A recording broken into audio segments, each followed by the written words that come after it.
Guarantee. ಇದು guarantee news. ಸುದ್ದಿ ಖಚಿತ, ನ್ಯಾಯ ನಿಶ್ಚಿತ.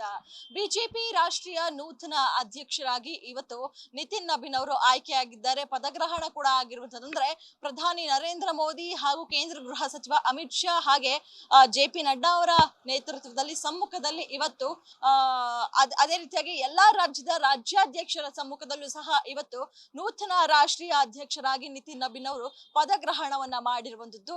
ನಿತಿನ್ ನಬೀನ್ ಅವರು 45 ವರ್ಷದ ಯುವಕ ಅಂತಾನೆ ಹೇಳ್ಬೋದು. ಸೊ ಹೀಗಾಗಿ ಅಂದ್ರೆ ಬಿಜೆಪಿ ಒಂದು ನೂತನ ಹಾಗೂ ಹೊಸ ಪರ್ವವನ್ನೇ ಶುರು ಮಾಡಲು ಹೊರಟಿದ್ಯಾ ಅನ್ನುವಂತಹ ವಿಚಾರ ಸಹ ಈಗ ಚರ್ಚೆ ಆಗ್ತಾ ಇರುವಂತದ್ದು. ಯಾಕಂದ್ರೆ 45ರ ಯುವಕನಿಗೆ ರಾಷ್ಟ್ರೀಯ ಅಧ್ಯಕ್ಷ ಪಟ್ಟವನ್ನ ಇದೀಗ ಬಿಜೆಪಿ ಕೊಟ್ಟಿರುವಂತದ್ದು. ಸೊ ಹೀಗಾಗಿ ಅಂದ್ರೆ ರಾಷ್ಟ್ರೀಯ ಕಾರ್ಯಾಧ್ಯಕ್ಷರಾಗಿದ್ದಂತಹ ನಿತಿನ್ ನಬೀನ್ ಅವರು ಬಿಹಾರ ಮೂಲದವರು. ಸೊ ಹೀಗಾಗಿ ಇವರು ಈಗ 45ರ ಯುವ ರಾಷ್ಟ್ರೀಯ ಅಧ್ಯಕ್ಷ ಅಂತಾನೆ ಹೇಳ್ಬೋದು. ಸೊ ಹೀಗಾಗಿ ಇವ್ರಿಗೆ ಯಾವ್ಯಾವ ರೀತಿಯ ಸವಾಲು ಎದುರಾಗಬಹುದು ಅನ್ನುವಂಥದ್ದು.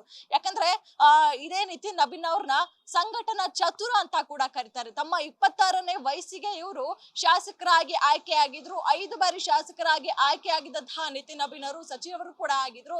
ಬಿಹಾರ ಮೂಲದವರು ಇವರು. ಸೊ ಹೀಗಾಗಿ ಇವರನ್ನ ಇದೀಗ ರಾಷ್ಟ್ರೀಯ ಅಧ್ಯಕ್ಷರಾಗಿ ನೇಮಿಸಿರುವಂತದ್ದು.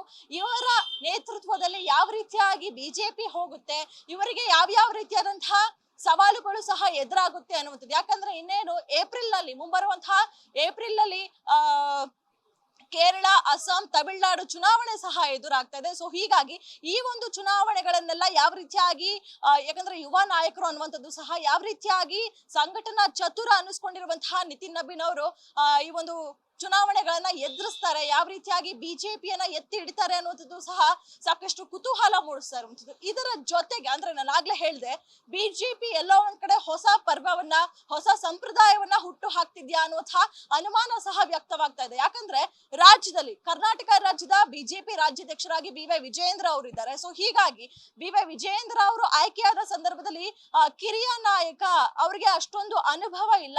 ಯಡಿಯೂರಪ್ಪನವರ ಪುತ್ರ ಎಂಬ ಕಾರಣಕ್ಕೆ ಅವರಿಗೆ ರಾಜ್ಯಾಧ್ಯಕ್ಷರ ಪಟ್ಟವನ್ನ ಕೊಟ್ಟಿದ್ದಾರೆ. ಸೊ ಅನ್ನುವಂತಹ ವಿಚಾರವನ್ನ, ಎನ್ನುವಂತಹ ಆರೋಪಗಳನ್ನ, ಅನ್ನುವಂತಹ ತಕರಾರುಗಳನ್ನ ರಾಜ್ಯ ಬಿಜೆಪಿಯ ಹಿರಿಯ ನಾಯಕರು ಎತ್ತಿದ್ರು. ಸೊ ಹೀಗಾಗಿ ಇದೆಲ್ಲವನ್ನ ಕೂಡ ಸಹಿಸಿಕೊಂಡಿದ್ದಂತಹ ವಿಜಯೇಂದ್ರ ಅವರು, ಯಾಕಂದ್ರೆ ಈ ಒಂದು ವಿಚಾರಗಳನ್ನೇ ಮುಂದಿಟ್ಟುಕೊಂಡು, ಅಂದ್ರೆ ಕಿರಿಯ ನಾಯಕ, ಅನುಭವ ಇಲ್ಲ, ಯಡಿಯೂರಪ್ಪನವರ ಪುತ್ರ ಅನ್ನುವ ಕಾರಣವನ್ನ, ಈ 3 ಕಾರಣಗಳನ್ನ ಇಟ್ಟುಕೊಂಡು ಹೈಕಮಾಂಡ್ ನ ಭೇಟಿ ಆಗೋದಕ್ಕೆ ವಿಜಯೇಂದ್ರ ಅವರ ವಿರೋಧಿ ಬಣಗಳು ಸಾಕಷ್ಟು ಬಾರಿ ಪ್ರಯತ್ನವನ್ನ ಮಾಡಿದ್ವು. ಸೊ ಹೀಗಾಗಿ ಎಲ್ಲೋ ಒಂದ್ ಕಡೆ ವಿರೋಧಿ ಬಣಗಳು ಅಂದ್ರೆ ಏನು ರೆಬಲ್ ತಂಡದ ನಾಯಕರು ಏನಿದ್ದಾರೆ, ತಟಸ್ಥ ಬಣದ ನಾಯಕರು ಯಾರ್ಯಾರು ಇದ್ದಾರೆ, ಇವರೆಲ್ಲರಿಗೂ ಕೂಡ ಎಲ್ಲೋ ಒಂದ್ ಕಡೆ ಹಿನ್ನಡೆ ಆಯ್ತಾ ಅನ್ನುವಂತಹ ವಿಚಾರ ಸಹ ಚರ್ಚೆ ಆಗ್ತದೆ. ಯಾಕಂದ್ರೆ ರಾಷ್ಟ್ರೀಯ ಅಧ್ಯಕ್ಷರಾಗಿಯೇ 45ರ ಯುವಕರನ್ನ ಆಯ್ಕೆ ಮಾಡಿರುವಂತಹ ಬಿಜೆಪಿ ಇಲ್ಲಿ 50 ವರ್ಷದ ವಿಜಯೇಂದ್ರ ಅವರನ್ನ ರಾಜ್ಯಾಧ್ಯಕ್ಷರನ್ನಾಗಿ ಮಾಡಿರೋದ್ರಲ್ಲಿ ಯಾವುದೇ ರೀತಿಯಾದಂತಹ ತಪ್ಪಿಲ್ಲ ಅನ್ನುವಂಥದ್ದು ಸಹ ಈಗ ಮುನ್ನೆಲೆಗೆ ಬರ್ತಾ ಇರುವಂತದ್ದು. ಈ ಒಂದು ವಿಚಾರವನ್ನ ಈಗಾಗ್ಲೇ ಅಂದ್ರೆ ರಾಷ್ಟ್ರೀಯ ಅಧ್ಯಕ್ಷರನ್ನ ಅಂದ್ರೆ 45ರ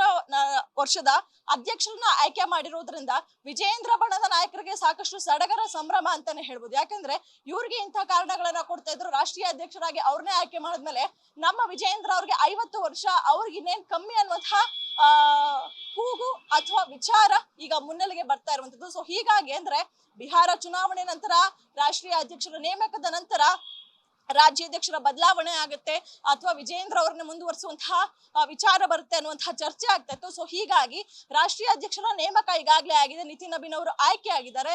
ಈ ಒಂದು ನಿಟ್ಟಿನಲ್ಲಿ ಇದೀಗ ರಾಜ್ಯಾಧ್ಯಕ್ಷರಾಗಿ ಬಿ.ವೈ. ವಿಜಯೇಂದ್ರ ಅವರು ಮುಂದುವರಿಯುವುದು ಬಹುತೇಕ ಫಿಕ್ಸ್ ಎನ್ನಲಾಗ್ತಾ ಇದೆ. ಸೊ ಹೀಗಾಗಿ ಅಂದ್ರೆ ಅಲ್ಲಿ ರಾಷ್ಟ್ರೀಯ ಅಧ್ಯಕ್ಷರಾಗಿ ನಿತಿನ್ ನಬೀನ್ ಅವರು ಸಂಘಟನೆಯನ್ನ ಮಾಡಿದ್ರೆ, ಇಲ್ಲಿ ಬಿ.ವೈ. ವಿಜಯೇಂದ್ರ ಅವರು ರಾಜ್ಯಾಧ್ಯಕ್ಷರಾಗಿ ತಮ್ಮ ಸಂಘಟನೆಯನ್ನ ಮಾಡೋದ್ರಲ್ಲಿ ಸಾಕಷ್ಟು ಯಶಸ್ವಿ ಆಗ್ತಾರೆ ಅನ್ನುವಂತಹ ನಂಬಿಕೆ ಇದೀಗ ಹೈಕಮಾಂಡ್ ಹಾಗೂ ಬಿಜೆಪಿಯ ಹಿರಿಯ ನಾಯಕರಿಗೂ ಕೂಡ ಬಂದಿರುವಂತದ್ದು.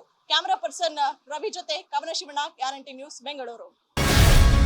ಗ್ಯಾರಂಟಿ ನ್ಯೂಸ್, ಸುದ್ದಿ ಖಚಿತ, ನ್ಯಾಯ ನಿಶ್ಚಿತ.